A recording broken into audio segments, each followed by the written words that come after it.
जय माँ इंद्राक्षी, जय अम्बे। इंद्राक्षी धाम में दर्शकों आप सभी का हम हार्दिक स्वागत करते हैं। आज के दिन जिन जातकों का जन्म दिवस है, मैरिज एनिवर्सरी है, उन सभी को हमारी तरफ से बहुत बहुत शुभकामनाएं। तुला दान क्या होता है? शनि और राहु के निमित्त तुला दान करते समय हमें किन किन बातों का ध्यान रखना चाहिए और तुला दान हम क्यों करते हैं, इसका लाभ क्या है, ज़रूर सुनिएगा। आपने अनेकों बार तुलादान के बारे में सुना होगा, तो कहीं ना कहीं ये कार्यक्रम आपको बहुत लाभ पहुंचा सकता है। बीमार लोगों के लिए, बहुत ज़्यादा जो टेंशनाइज रहते हैं उनके लिए, शनि की साढ़े सती के लिए, ढैया के लिए, राहु की पीड़ा के लिए तुलादान बहुत अच्छा रहता है। आइए पहले आज का पंचांग देखें, फिर आगे की चर्चा करते हैं। 22 नवंबर सन 2022, दिन मंगलवार, मार्गशीर्ष कृष्ण पक्ष, संवत 2079। तिथि आज त्रयोदशी है, नक्षत्र स्वाति है, राहु काल 3 से 4:30, दिशा शूल उत्तर दिशा। आपने देखा हो कई राशियों पर ढैया का प्रवेश रहता है, कई राशियों के ऊपर साढ़े सती का प्रवेश प्रकोप रहता है। कई बार जन्म से ही शनि आपका बहुत कमज़ोर स्थिति में होते हैं, नीच स्थिति में होते हैं, नेष्ट फल प्रदायी होते हैं। ऐसे ही कई बार आपके राहु भी ऐसे होते हैं। राहु पीड़ा कारक होते हैं और कई बार राहु की महादशा या अंतरदशा में आपको पीड़ा ज़्यादा मिल रही होती है। उस स्थिति में कोई भी जो परफेक्ट एस्ट्रोलॉजी जानते हैं वो आपको तुलादान की राय दे सकते हैं। या आप बहुत बीमार हैं, बीमारी के ऊपर बीमारी, एक रोग आता नहीं जाता नहीं और कई रोग आ जाते हैं। दिमाग बहुत बेचैन रहता है, अजीब से शरीर में हरकतें होती रहती हैं। उस समय में भी तुलादान बहुत अच्छा कार्य करता है। तो ध्यान रखें, आप शनि का तुलादान कर रहे हैं, आप राहु के लिए तुलादान कर रहे हैं। राहु का तुलादान कोशिश ये की जाए, राहु का हो या शनि का हो, तुलादान जब भी करें एक तो दिन में करें, 11 बजे से 12 बजे के बीच में तुलादान कर लेना चाहिए। शनि का तुलादान तो ठीक है, एक्यूरेट यदि 12 बजे करते हैं बहुत फल मिलता है। और जब तुलादान करें तो उसमें अनाज का तुलादान किया करें आप। अब उसमें 7 तरह का अनाज ले सकते हैं, अलग अलग प्रकार का अनाज ले लें और वो अनाज मिक्स कर दें, मिक्स करके तुलादान करें। या एक तरीका और है, वो किसी के काम आ जाए, अलग अलग जो राशन लिया है आपने, जैसे साबुत उड़द है, काला चना है, मकई है, बाजरा है, जो भी आपने लिया है, अलग अलग थैली उसकी बना करके एक बोरा में रख लें और बराबर में तुलादान अपना करा लें, ताकि जो अलग अलग आइटम होते हैं ना तुलादान के, वो किसी के काम आ जाते हैं।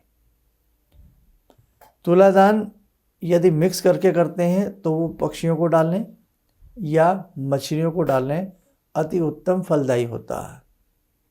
सूर्य के तुलादान में केवल एक ही अनाज रखें, ध्यान रखें, केवल गेहूँ रखें।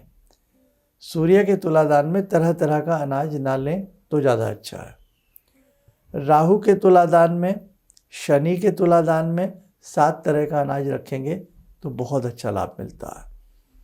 और एक विशेष बात और ध्यान रखें, तुलादान जब भी करें कोशिश ये करें कि शुक्ल पक्ष में, 15 दिन अंधेरे के होते हैं कृष्ण पक्ष के, 15 दिन चांदने के होते हैं, उजाले के होते हैं।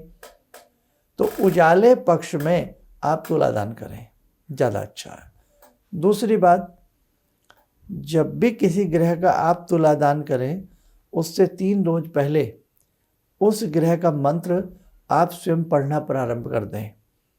रोगी बहुत ज़्यादा रोग में घिरा हुआ है, नहीं कर सकता है, तो उसके परिवार से कोई भी एक व्यक्ति उसके निमित्त उस ग्रह का 3 दिन पहले मंत्र प्रारंभ कर दे, फिर चौथे दिन जा कर के उस ग्रह का तुलादान करे या तीसरे दिन उस ग्रह का तुलादान करे। 3 दिन तो मंत्र पढ़ाई जाएगा, पहले दिन, दूसरे दिन, तीसरे दिन की सुबह, फिर 11-12 बजे उसका तुलादान करवा दीजिए आप। बहुत अच्छा इससे फ़ायदा हमने जीवन में देखा है। एक चीज़ और ध्यान रखें इसमें, अगर आपने शरीर के ऊपर कोई आभूषण पहन रखा है, कोई कीमती आपकी रिंग है, कोई भी आभूषण तुलादान के समय अगर पहन रखा है तो वो आभूषण पहले उतार के एक साइड में रख दें, नहीं तो तुलादान के बाद वो आभूषण भी आपको उस सामग्री में देना होता है। ध्यान रखें इस बात का। चाहे चांदी की आपने कोई भी चीज़ पहन रखी है, सोने की पहन रखी है, तो इस चीज़ में ध्यान रखें वो आभूषण आदि जो भी आपने पहना हुआ है कीमती सामान, वो उतार के रख दे। और बाद में फिर तुलादान कराने के बाद स्नान आदि कर किया जाता है। जो बहुत रोगी हैं उन्हें गंगा जल आदि का छींटा मार करके वैसे ही अपवित्री पवित्री करके उनको मतलब शुद्ध कर दिया जाता है, और उसके बाद फिर वो अपना चाहे लेटे बैठें कुछ भी करें। तुलादान के समय शुद्ध स्थिति घर में होनी चाहिए। अगर कोई ऋतुमती महिला परिवार के अंदर हैं, परिवार में 5 सदस्य हैं और परिवार का एक सदस्य मतलब खासतौर से महिला शुद्ध नहीं है, तो उस वक्त में भी तुलादान नहीं करना चाहिए। शुद्धतम अवस्था में ही तुलादान किया जाता है। घर में कोई सूतक लगा है, घर में कोई पातक लगा है, उस वक्त भी तुलादान नहीं किया जाता। ठीक है। अब बहुत लोग तो आज पहली बार ही सुन रहे होंगे तुलादान। तुलादान से मतलब होता है जैसे कोई व्यक्ति घर में रोगी है, आप तरह तरह की मेडिसिन करा रहे हैं, नहीं सही हो पा रहा है, तो एक उपाय ये भी सही, उसमें नुकसान तो किसी का नहीं है ना भाई। आपको तुलादान क्या होता है कि जो मरीज़ है या जो कोई किसी की कोई समस्या है, सवाल है, तराजू के एक पलड़े में उसको बिठाया जाता है, दूसरे पलड़े में राहु शनि का तुला है, दान है, तो वो अलग होता है। तुला मतलब तराजू, ठीक। तराजू से तोल करके उस व्यक्ति की वजन के बराबर कोई राशन, गेहूं आदि दान करने को तुलादान कहते हैं। तुलादान, तुला तराजू, ठीक है, तोल करके देना। उस व्यक्ति का वजन 80 किलो 200 ग्राम है, तो सेम एक्यूरेट उतना अनाज होना चाहिए। राहु केतु के लिए 7 तरह का, सूर्य के लिए सिंगल, चंद्रमा के लिए सिंगल, मंगल के लिए सिंगल। मंगल में गुड़ ले लो, सबसे अच्छा। गुड़ तुला दान करके कहीं भी आसपास गौशाला हो उन्हें गाय को खिला दें आप। बहुत लोग फल भी लेते हैं, बाद में फल वो बांट देते हैं, इससे किसी का नुकसान नहीं होता। बस ये तो एक ये हमने अपने वजन के बराबर हमने एक दान ले लिया है, कोई भी, चाहे गेहूं का हो, फल का हो, और उसको बाद में हम कहीं वितरित कर देते हैं। तो इससे बड़ा अच्छा शरीर को आराम मिलता है, रुके हुए कार्य बनते हैं। और रोगी के लिए तो ये रामबाण उपाय होता है, लेकिन विधि से, विधान से, तरीके से। और जब तुलादान किया जाता है उस वक्त में जो कर्मकांडी ब्राह्मण हैं, जिन्हें कर्म कांड आता है, वो आपका बाकायदा संकल्प कराते हैं, मंत्रोच्चारण करते हैं, फिर आपका वो तुलादान होता है। समझ में आ गया। अब लोग वैसे ही क्या करते हैं, अपनी मर्जी से ही आपने वजन के बराबर कोई भी चीज़ ले ली और उसको कर दिया, फिर वो कहते हैं लाभ नहीं मिला। तो कुछ चीज़ें आपको प्रॉपर पता होनी चाहिए। हाँ, मन से वैसे ही अपने अंदरूनी मन से आपका मन आता है, आज मेरी बर्थडे है, सालगिरह है, जन्मदिन है, तो आपने अपने वजन के बराबर कोई दाना लिया, पक्षियों को डाल दिया, ये अलग बात है, अच्छा है, बहुत अच्छा है। वो भी गौशाला गए, अपने वजन के बराबर हरा चारा लिया, गौ माता को सबको खिला दिया, गुड़ है थोड़ा थोड़ा खिला दिया। तो ऐसे उपाय करते रहने चाहिए, इनसे लाभ मिलता है। लेकिन प्रॉपर वे में अगर आप तुलादान चाहते हो तो जैसे हमने बताया आप वैसे करें, इसके अनेकों लाभ मिलते हैं। ठीक है। आइए, समय हो चला आज की ध्यानमाला का। आज मंगलवार का भी दिन है, जुड़ते हैं बाबा हनुमान जी से। ओम अतुलित बलधामं हेमशैलावदेयं धनुजवन कृशानु ज्ञानिनामग्रगण्यं सकलगुणनिधानं वानराणामधीशं रघुपतिप्रियभक्तं वातजातं नमामि। मनोजवं मारुततुल्यवेगं जितेन्द्रियं बुद्धिमतां वरिष्ठं वातात्मजं वानरयूथमुख्यं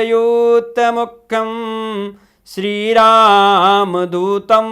शरणं प्रपद्ये श्रीरामदूतं शरणं प्रपद्ये रामाय रामभद्राय रामचन्द्राय वेदसे श्रीरघुनाथनाथाय सीताया पतये नमः। श्री हनुमंताय नमः। कवच बना लें, ध्यान करें, हनुमान जी का शुभ आशीष हम सबके ऊपर बरस रहा है।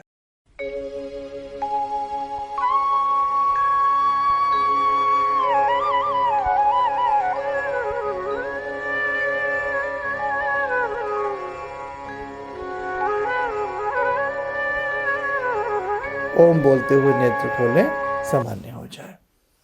देखो साधकों, बहुत सारी ऐसी चीज़ें हैं जो आपको हमको मिलकर के जीवन में करनी है, और इस प्रकार के जितने भी हमारे अंक होते हैं, वीडियोस होती हैं, तो उन्हें अधिक से अधिक लोगों को समझाएं।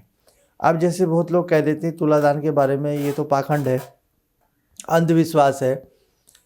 आपकी सारी बात हमने मान ली। अब आप ये बताइए, एक वजन एक व्यक्ति के बराबर अगर आपने गेहूं ले लिया और किसी ऐसा है परिवार को वो दे दिया जहाँ खाने के भी बांधे पड़े हुए हैं, तो क्या बुरा है? आपने वही गेहूं पक्षियों को डाल दिया, वो अनाज पक्षियों को डाल दिया, इसमें बुरी बात है? अगर आप पक्षियों को दाना डालना तो वैसे ही अच्छा होता है। आपने वही दाना मछलियों को खिला दिया, क्या बुरी बात है? किसी के पेट में अन्न जा रहा है। तो प्रैक्टिकली बात को समझो तो आपको समझ में आएगी। इसीलिए किसी भी चीज़ पर एकदम उंगली उठा देना, एकदम कह देना बिना सोचे समझे, वो भी गलत है। लोग तो बहुत बड़े बड़े भंडारे करते हैं, लंगर लगाते हैं, तो ये सब अंधविश्वास नहीं है। ये एक मानव की सेवा करता है और करनी चाहिए। चाहे आप उसे तुलादान के रूप में करें, भंडारे के रूप में करें, किसी न किसी रूप में आप उसे करें तो बहुत अच्छी बात है। आप किसी भी जीव को, किसी भी क्रिएचर को, किसी भी प्राणी को आप कुछ खिला रहे हैं तो इसमें कहीं कुछ भी बुरा नहीं है। अलग किस्म के और टोने टोटके होते हैं, उनसे तो हम हमेशा आपको दूर रखते हैं, ठीक है? वो चीज़ें तो हम आपको बताते ही नहीं। तो इसलिए ध्यान रखें, ये सब चीज़ें बुरी नहीं होती है, कोई भी अच्छे प्रकार से इन्हें, लेकिन तरीका पता होना चाहिए, तभी बहुत अच्छा उसमें आनंद आता है। आप स्वस्थ रहें, सुखी रहें, इन्हीं शुभकामनाओं के साथ हम अपनी वाणी को विराम देते हैं। जय जय अम्बे। जिंदगी के इस प्रवाह में तमाम लोग डिप्रेशन के इस हालात से गुजर रहे हैं। सफलता असफलता अपनी जगह की बात है, लेकिन पता नहीं कितने सारे लोगों को इन्होंने डिप्रेशन से उबारा है, नया मोटिवेशन दिया है काम का। इनका जो एक अनुभव था कि एक मेरी बातें इनसे लगातार कभी कभार हो जाया करती हैं। एक दिन मेरी बात हो रही थी, अचानक इन्होंने प्रश्न किया कि क्या आपके यहाँ कौवे आ रहे हैं? मैं बहुत तेज चौंका।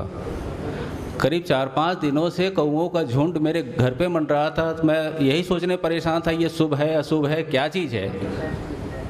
तो मैंने प्रश्न किया कि क्या मैंने आपको बताया कि मेरे घर में कौवे आ रहे हैं? कहने नहीं, मुझको दिखाई पड़ रहा है। तो कुछ तो अलौकिक है इनमें। दूसरा क्या, जो इनका उद्देश्य है, जब महाकुंभ में आए थे, मेरी इनसे वार्ता हुई, तो मैंने इनका उद्देश्य जानना चाहा कि किस उद्देश्य के लिए आप काम कर रहे हैं। तो जो उद्देश्य उन्होंने मुझको बताया, मैं मन से इनके उद्देश्य के साथ जुड़ गया। इनके साथ तो जुड़ा था ही, अब इनके उद्देश्य के साथ भी हूँ मैं। हमारे विभिन्न ज्ञानवर्धक कार्यक्रम देखने के लिए आप हमें अभी सब्सक्राइब करें, बेल आइकन को प्रेस करें ताकि आप देख सकें हमारा कार्यक्रम सबसे पहले। और अधिक जानकारी के लिए फेसबुक पेज को लाइक करना न भूलें।